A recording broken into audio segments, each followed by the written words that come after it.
AC generator क्या होता है, इसका सिद्धांत, संरचना, कार्यविधि, सारे टॉपिक इसमें क्लियर करेंगे। एसी जनरेटर वह युक्ति होती है जो यांत्रिकी ऊर्जा को विद्युत ऊर्जा में परिवर्तित कर देती है, एसी जनरेटर कहलाता है। पहले हम इसकी संरचना देखते हैं, उसके बाद उसकी संरचना, सिद्धांत, कार्यविधि देखेंगे। ठीक है, तो संरचना देखते हैं हम।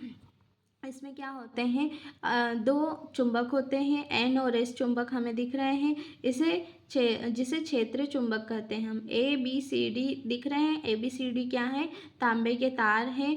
तांबे के तारों को मुलायम लोहे की फ्रेम में लपेटकर हमने उसे क्या करा गया है, बनाया गया है, जिसे हम कुंडली कहते हैं। ठीक है, ये तांबे के तार उनको क्या किया है, लपेट कर बनाया गया है, जिसे हम कुंडली कहते हैं। इसे क्षेत्र चुंबक के ध्रुवों में, इस क्षेत्र चुंबक के ध्रुवों के बीच घुमाया जाता है। मतलब यहाँ पर ये दोनों ध्रुवों के बीच ऐसी कुंडली क्या होती है, गोल गोल घूमती है। ठीक है, दो सर्पी वलय होते हैं, C1 और C2 दो सर्पी वलय दिख रहे हैं। तो सर्पी वलय होते हैं, दो ब्रुश होते हैं, B1 और B2।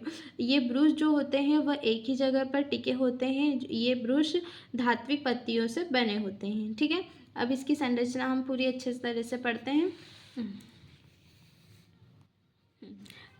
इसमें अवतल ध्रुवों वाला विद्युत चुंबक NS होता है, जिसे हम क्षेत्र चुंबक कहते हैं।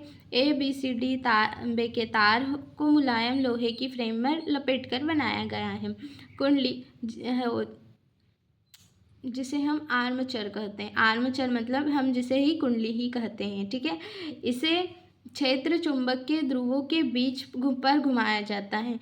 इसमें सर्पी वलय C1 C2 से जुड़े होते हैं। जब कुंडली घूमती है तो ये सर्पी वलय भी साथ में घूमते हैं।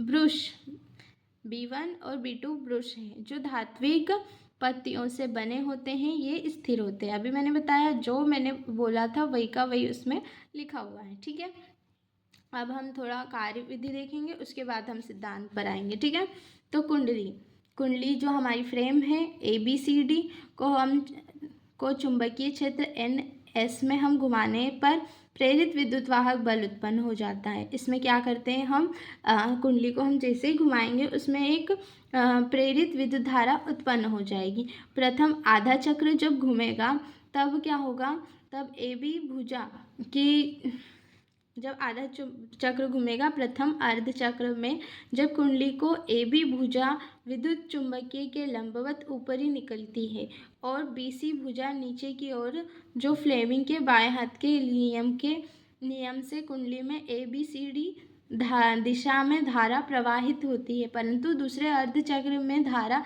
DCBA दिशा में प्रवाहित होती है। पहले चक्र में हम घुमाते हैं तो धारा अलग दिशा में फ्लेमिंग के बाएं हाथ की तरह कार्य करती है, और दूसरी दिशा में हम घुमाते हैं तो ये तीनों क्या हो जाते हैं, उल्टे हो जाते हैं। सीधे पहले घुमाते हैं, फिर उनको क्या करते हैं, उल्टे घुमाते हैं। बा परिपथ में प्रत्यावर्ती धारा प्रवाहित हो जाती है, मतलब AC धारा प्रवाहित हो जाती है। अब हमको AC के बारे में पूरी जानकारी है। अगर AC के बारे में पूरी जानकारी नहीं है तो प्रत्यावर्ती धारा और दिष्ट धारा में अंतर पढ़ेंगे या फिर